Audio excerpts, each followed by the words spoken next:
Hello dear, good wishes, good morning, good afternoon, good evening, जब भी आप देखें please accept. Today I am here to start pharmacy education on the educational channel. यहाँ हम लोग pharmacy की जो सब्जेक्ट्स हैं, bio pharmaceutics, research methodology and biostatistic, आमतौर पे ये सब्जेक्ट थोड़े कठिन होते हैं जिसको हम लोग यहाँ पे करेंगे। तो बायोफार्मास्यूटिक्स आज हम लोग डिस्कस करेंगे, एक बेसिक इंट्रोडक्शन। उससे पहले मैं आपको अपना इंट्रोडक्शन दे देता हूँ। मैं doctor Ganesh Lal, working as a associate professor at KJ college of pharmacy. Biopharmaceutics एक फार्मेसी में फार्मास्यूटिक्स का पार्ट है, फार्मास्यूटिक्स का सब्जेक्ट है, जो कि वेरी इंपॉर्टेंट सब्जेक्ट है। जो भी फार्मेसी में आप पढ़ते हैं, जो भी आप सीखते हैं, अल्टीमेटली बायोफार्मास्यूटिक्स ही उसको कंक्लूड करता है। ये सब्जेक्ट न ही सिर्फ फार्मास्यूटिक्स है, बल्कि फार्मास्यूटिक्स, फार्माकोलॉजी, फार्माकोग्नोसी, कई सब्जेक्ट्स का समावेश है। तो स्टार्ट करते हैं बायोफार्मास्यूटिक्स वर्ड से। बायोफार्मास्यूटिक्स दो वर्ड से मिलकर बना है, bio and pharmaceutics.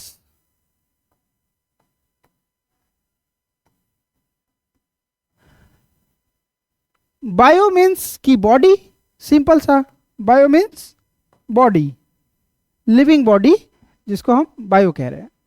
Pharmaceutics it means की जो भी डोसेज फॉर्म है, डोसेज फॉर्म, उसकी बात कर रहे हैं। अब डोसेज फॉर्म में क्या क्या आते हैं?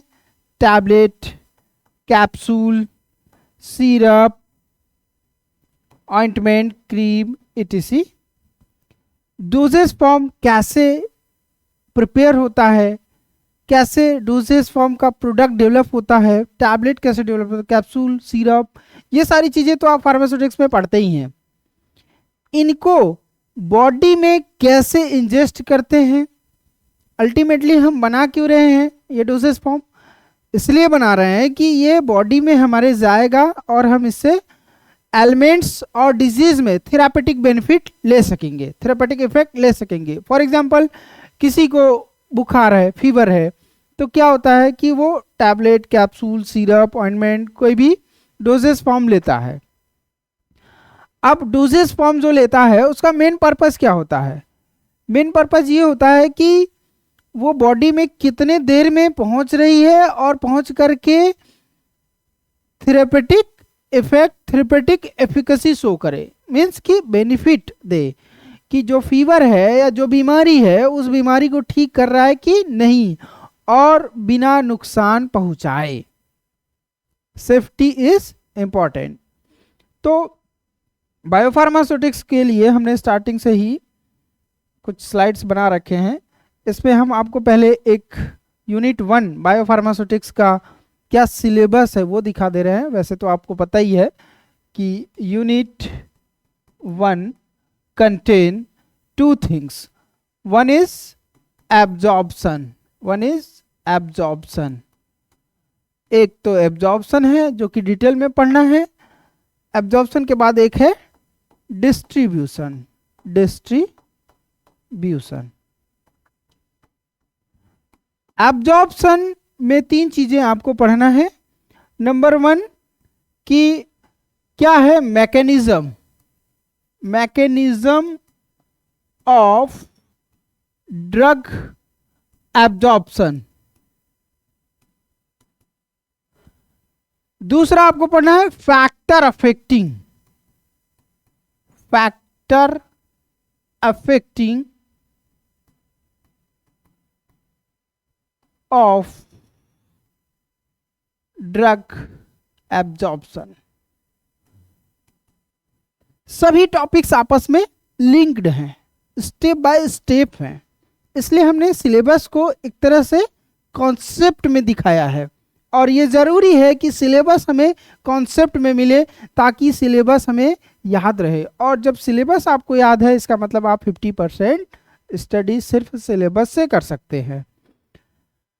थर्ड है आपका एब्जॉर्प्शन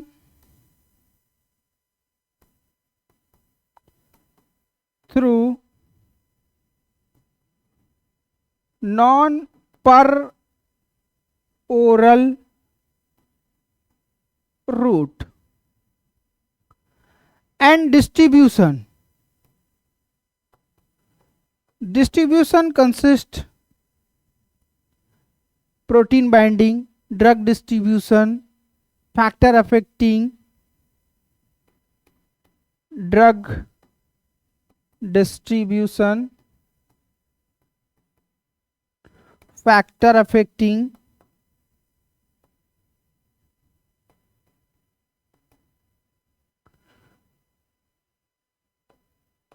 protein binding,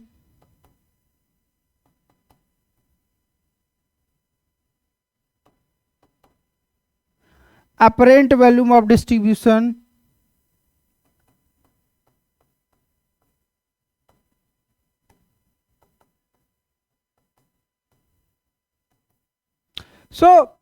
ये सब इंक्लूड हैं. मैं इसमें ज़्यादा टाइम वेस्ट नहीं करूंगा. आपको लगेगा कि सर सिलेबस पढ़ा रहे हैं. सिलेबस के कंटेंट को हम कॉन्सेप्ट में दे रहे हैं. अब हम लोग देखेंगे कि कैसे बायोफार्मास्यूटिक्स स्टार्ट होता है और कैसे बिना बहुत ज़्यादा एफर्ट किए ही हम आसानी से समझ सकते हैं. तो फर्स्ट बायोफार्मास्यूटिक्स इंट्रोडक्शन. जैसा कि हमने आपको बताया कि biopharmaceutics is made up of two words, bio and pharmaceutics. Bio stand for body, means की लिविंग बॉडी, हम खुद की बॉडी, जिसमें कि ड्रग या डोजेज फॉर्म को इंजेस्ट होना है. Pharmaceutics doses form tablet capsule, ये आपको हमने बता दिया. अब इनका क्या मीनिंग होता है? मतलब ये होता है कि अल्टीमेटली जो बायोफॉर्म है वो डोसेज फॉर्म के थेरेपेटिक इफेक्ट के लिए क्या क्या चीजें करनी होती है, उनकी study of dosage form and their effect, formulation, all the things, कि कैसे थेरेपेटिक इफेक्ट मिले और थेरेपेटिक इफेक्ट लेने के लिए क्या क्या चीजें रिक्वायर्ड हैं स्टडी के लिए, वो कहलाता है बायोफार्मास्यूटिक्स. तो रेट एंड एक्सटेंट, किस रेट से ड्रग बॉडी में आ रहा है और किस अमाउंट में ड्रग एब्जॉर्ब हो रहा है, ये सब होता है pharmaceutics and ingested in body, hence it is biopharmaceutics. Now second, कि ultimately we see the therapeutic effect of drug product due to dosage form, route of administration. Obvious सी बात है कि अगर ड्रग प्रोडक्ट, जो भी ड्रग प्रोडक्ट मतलब ये हुआ कि जो भी डोजेज फॉर्म है, टैबलेट कैप्सूल, जो भी डोजेज फॉर्म है वो ड्रग प्रोडक्ट है. अब इस ड्रग प्रोडक्ट का थेरेपेटिक इफेक्ट, जो थेरेपेटिक इफेक्ट मिलेगा, जो बेनिफिट मिलना है, वो किसकी वजह से होगा? डोजेज फॉर्म क्या है? ऑब्वियस बात है सिरप का एब्जॉर्प्शन ज़्यादा होता है, टैबलेट का एब्जॉर्प्शन सिरप के कंपैरिजन में कम होता है, स्लो होता है, डिसइंटीग्रेशन डिजोल्यूशन प्रोसेस इन्वॉल्व होता है, इस वजह से सिरप का जल्दी एब्जॉर्प्शन होता है. तो रेट में डिफरेंस है. डोजेस फॉर्म, अलग अलग डोजेस फॉर्म क्या होते हैं, अलग अलग थेरेपेटिक इफेक्ट कॉज करते हैं. थेरेपेटिक इफेक्ट कॉज क्या मतलब ये हुआ कि अलग तरह से, ज़्यादा कम फ्लैक्चुएशन होता है. रूट ऑफ एडमिनिस्ट्रेशन भी, ओरली ले रहे हैं कि टॉपिकली ले रहे हैं कि सब लिग्वल रूट ले रहे हैं कि आप रेक्टल रूट ले रहे हैं, कौन सा रूट ले रहे हैं, इस पर भी डिपेंड करता है कि कितनी देर में ड्रग जो है आपके बॉडी में पहुंचेगी और कितनी देर में फ़ायदा होगा. तो ये ज़रूरी है कि doses form selection, route of administration selection. अब इंसुलिन को अगर कोई टैबलेट बना के दे तो क्या होगा? इंसुलिन डायबिटीज़ के लिए देते हैं, अगर कोई टैबलेट बना करके इंसुलिन का दे दे तो क्या होगा? इंसुलिन डिग्रेड हो जाता है. ओरली इंसुलिन नहीं लिया जाता है, नहीं दिया जाता है. क्योंकि इंसुलिन एंजाइमेटिक डिग्रेडेशन कॉज करता है, एंजाइमेटिक डिग्रेडेशन की वजह से इंसुलिन खराब हो जाता है। तो इसलिए ज़रूरी है कि किस तरह का रूट ऑफ एडमिनिस्ट्रेशन हो, किस तरह का डोजेस फॉर्म हो, ज़रूरी है। तो क्यों ज़रूरी है? क्योंकि हमें क्या चाहिए? बायो अवेलेबिलिटी चाहिए, बायो अवेलेबिलिटी। और ये किसकी वजह से मिलता है? एब्जॉर्प्शन की वजह से मिलता है। तो एब्जॉर्प्शन क्या होता है? एब्जॉर्प्शन जब आपने टैबलेट खाया, एब्जॉर्प्शन एड्जॉर्प्शन दो टर्मिनोलॉजीज हैं जो कि आप पहले से ही जान रहे हैं। एब्जॉर्प्शन अगर आम भाषा में, सीधी भाषा में कहें तो क्या होता है कि आप एक स्पंज लीजिए, है ना, स्पंज को वाटर में डीप कीजिए, तो क्या होगा? वाटर उसके कोर, इनर कोर पॉइंट तक पहुंचे, कोर मटेरियल तक पहुंचे, इनर कोर मटेरियल तक, तो वो कहलाता है एब्जॉर्प्शन। मतलब movement of the molecule to the inner part of the material, it is known as absorption. Adsorption means क्या होता है? आप एक चॉक लीजिए, उसको वाटर में डीप कीजिए, फिर निकाल दीजिए, तो आप देखेंगे कि सरफेस पे ही पानी एब्जॉर्ब हो पाया है, तो उसको आप क्या कहेंगे? एडजॉर्प्शन। इसलिए एब्जॉर्प्शन एडजॉर्प्शन में डिफरेंस है। तो absorption the process of movement of drug, process of movement. Absorption जहां पे TION वर्ड है, ये समझ जाइए कि वो प्रोसेस होता है। एब्जॉर्प्शन मीन्स की प्रोसेस है। ये क्या, किस चीज का प्रोसेस है? मूवमेंट ऑफ ड्रग, ड्रग के जाने का। कहां से? Site of administration. अब टॉपिकल देंगे तो टॉपिकल से ही तो मूवमेंट करेगा ड्रग। आपके सिस्टेमिक सर्कुलेशन, हमारी बॉडी का इनर कोर पार्ट क्या है? सिस्टेमिक सर्कुलेशन है। तो सिस्टेमिक सर्कुलेशन तक पहुंचने के प्रोसेस को कहते हैं एब्जॉर्प्शन। बहुत ही आसान है, थोड़ा कंसेप्चुअल याद रखेंगे तो याद रहेगा। टर्मिनोलॉजीज क्या याद रखना है आपको कि एब्जॉर्प्शन क्या है? Movement of drug from the site of administration. किस जगह से दिया जा रहा है? मीन्स कि ड्रग अगर ओरली दे रहे हैं, ओरली, तो GIT क्या हो जाएगा? Site of administration. अगर सबलिंगुअल या माउथ डोजेस फॉर्म दे रहे हैं तो हो जाएगा वो absorption, site of absorption mouth हो जाएगा। सबलिंगुअल में टंग के नीचे का हो जाएगा। कहाँ? सिस्टेमिक सर्कुलेशन, मतलब ब्लड तक पहुंचने के प्रोसेस को कहते हैं एब्जॉर्प्शन। अब इसी का बायोबिलिटी क्या है? जस्ट बायोबिलिटी में आप कुछ मत जोड़िए। Rate and extent of absorption. क्या? रेट एंड एक्सटेंट, मतलब कि यही movement of drug from site of administration to systemic circulation, किस रेट से और किस अमाउंट में जा रहा है, वो कहलाता है आपका absorption and बायोबिलिटी। Now concentration of drug in plasma, onset of action, intensity of action, duration of action, ये सारी चीजें चाहिए होती हैं। मतलब कि ड्रग का कंसंट्रेशन प्लाज्मा में, ब्लड में क्या है। अगर सोचिए कि 500 mg पैरासीटामॉल फीवर के लिए इफेक्टिव है, तो 500 mg अगर पहुंचेगा ब्लड में तभी उसकी थेरेपेटिक इफेक्ट आएगी। आपने डोजेस फॉर्म ऐसा क्रिएट किया कि उसका सिर्फ 100 mg ही पहुंच पा रहा है सिस्टेमिक सर्कुलेशन में, तो क्या उसका थेरेपेटिक बेनिफिट मिलेगा? थेरेपेटिक इफेक्ट मिलेगा? नहीं मिलेगा। इसलिए जरूरी है concentration of drug in the plasma. Again what is important? The onset of action, कि वो समय जिसपे हमें एक्शन चाहिए। ड्रग क्या है? एक अगर ग्राफ बना करके हम समझें तो ज्यादा आसानी से समझ में आ जाए कि ये क्या है? एब्जॉर्प्शन है। एब्जॉर्प्शन वाई एक्सिस पे क्या है? एब्जॉर्प्शन, और एक्स एक्सिस पे क्या है? कंसंट्रेशन। ठीक। एब्जॉर्प्शन कंसंट्रेशन के बीच में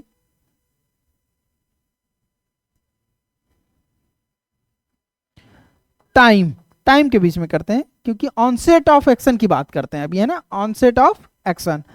तो डिफरेंट टाइम पे एब्जॉर्प्शन होगा। अगर आप कोई टैबलेट खाया 0 सेकंड पे क्या होगा, 1 मिनट बाद क्या होगा, 2 मिनट बाद क्या होगा, 5 मिनट बाद क्या होगा, तो 1 मिनट मतलब 0 सेकंड से एब्जॉर्प्शन क्या होगा? एब्जॉर्प्शन तो बढ़ेगा ही, क्योंकि ब्लड में बॉडी की मैकेनिज्म है, एब्जॉर्प्शन बढ़ेगा।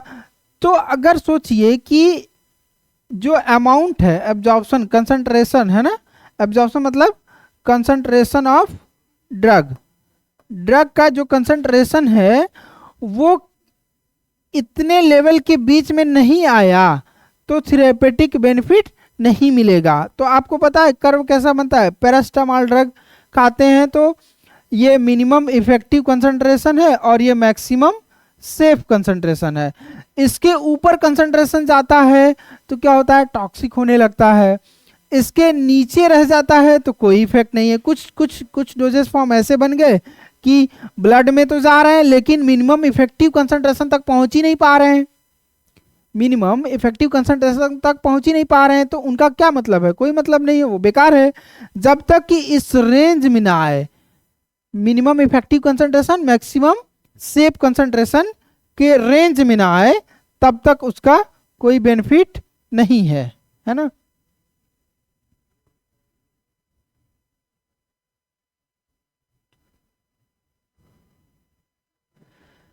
ठीक है, नेक्स्ट अब हम बात करते हैं मैकेनिज्म की, है ना। मैकेनिज्म क्या है, मैकेनिज्म ऑफ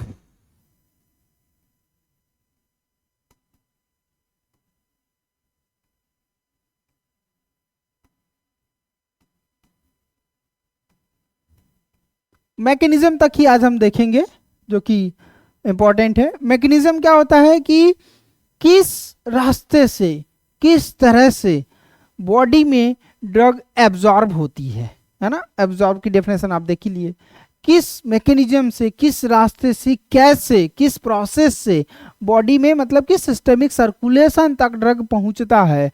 तो जो मैकेनिज्म है वो 3 मैकेनिज्म है। क्या है, ट्रांस सेलुलर, ट्रांस सेलुलर, दूसरा paracellular, paracellular, and third one is your vesicular. ये 3 ब्रॉड कैटेगरी में डिवाइड होते हैं absorption mechanism. Transcellular, what is transcellular, transcellular means की passage of drug molecule, passage of drug molecule from the cell, cell के बीच में से होकर जाना, सेल के within the cell, cell के बीच में से होकर जाना, जिसको हम ट्रांससेल्युलर कह रहे हैं, या हम इंट्रासेल्युलर भी कहते हैं क्योंकि सेल के बीच में से होकर जा रहा है, इसको हम इंट्रासेल्युलर भी कहते हैं। पैरासेल्युलर मींस की इंटरसेल्युलर, इंटरसेल्युलर जो कि 2 सेल के बीच में से, यहां पे ये क्या है, सेल है, तो इस सेल के ड्रग मॉलिक्यूल इस सेल के बीच में से पार हो, उसको बोलेंगे ट्रांससेल्युलर या इंट्रासेल्युलर। इंट्रा मींस कि with in the body, paracellular it means कि इंटरसेल्युलर, 2 सेल के बीच में, ये 2 सेल है, इन सेल के बीच में से जाए तो इसको बोलते हैं पैरासेल्युलर। ठीक है, पैरासेल्युलर। वेसिकुलर, वेसिकुलर में आपको पता है 2 चीजें होती हैं, क्या होती है, एंडोसाइटोसिस होता है। वेसिकुलर एक्चुअली क्या है, एंडोसाइटोसिस, विच मीन्स की phagocytosis and pinocytosis process take place.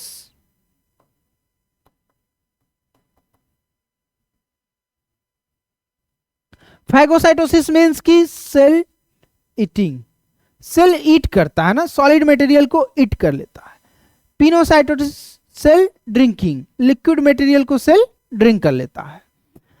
अब हम डिटेल में देखें ट्रांससेल्युलर, डिटेल में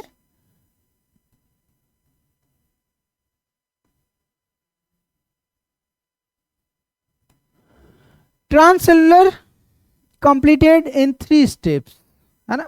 मतलब कि जो प्रोसेस है वो क्या है कि जो ये सेल है, इस सेल में 3 लेयर बना दिया है ना, 3 लेयर, जो कि ये एपिथेलियल लेयर हो गया, है ना, cell membrane epithelial, cell membrane layer, ठीक है।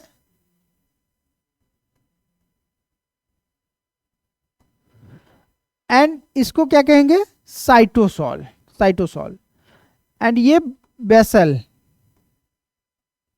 बेसोलेटरल या बेसल मेम्ब्रेन। तो स्टेप 1 की सेल मेम्ब्रेन को क्रॉस करता है, जो अपर आउटर सेल मेम्ब्रेन है उसको पहले क्रॉस करता है। स्टेप 2 इस साइटोसॉल के बीच में से होके जाता है ड्रग। स्टेप 3 ये जो बेसल मेम्ब्रेन है इसको क्रॉस करता है। इस तरह से 3 स्टेप में ट्रांससेलुलर होता है। अब इनके टाइप्स क्या हैं ट्रांससेलुलर के? ट्रांससेलुलर के 3 टाइप हैं, ठीक। पैसिव डिफ्यूजन कैसे होता है? पैसिव डिफ्यूजन 2 तरह से, पैसिव डिफ्यूजन या फिर passive transportation, and another is active transport, active transport. Active transport means कि energy, there is involvement of energy, and passive diffusion, this means कि there is no requirement of energy. Why? Because passive diffusion itself defined as diffusion from higher concentration to lower concentration, and hence there is no involvement of energy, but still something is required, which that is force, है ना। Force क्या है? Higher concentration से lower concentration जो force है वो involve होने की वजह से पैसिव डिफ्यूजन में कोई भी एनर्जी इन्वॉल्व नहीं हो रहा है, ठीक। Now passive diffusion further categorize in 4 part. Number 1 passive transport, passive diffusion जिसको हम कह लें itself. Number 2 pore transport. Number 3 carrier mediated or facilitated diffusion,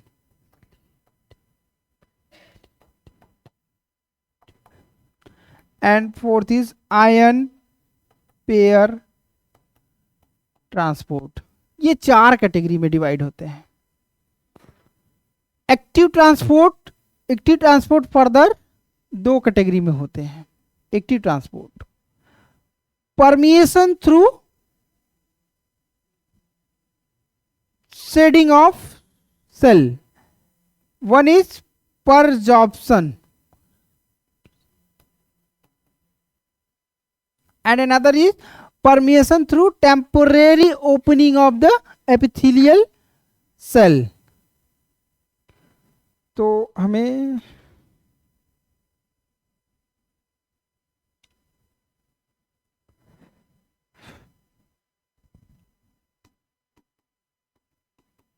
active transport further divided in temporary opening of epithelial cells and another is perjorption।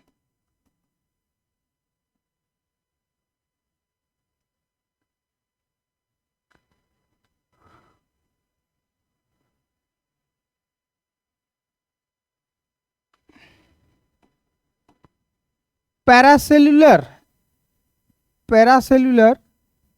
mechanism involve to process temporary opening of epithelial cell and perjorption। Active transport involve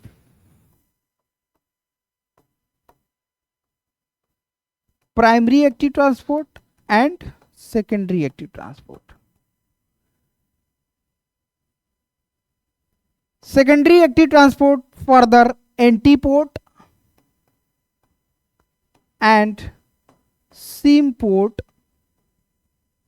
process involved। तो इस तरह से mechanism of drug absorption classification के आधार पे हमने देखा कैसे हम आसानी से क्लासिफाई करके मैकेनिज्म ऑफ ड्रग एब्जॉर्प्शन समझ सकते हैं।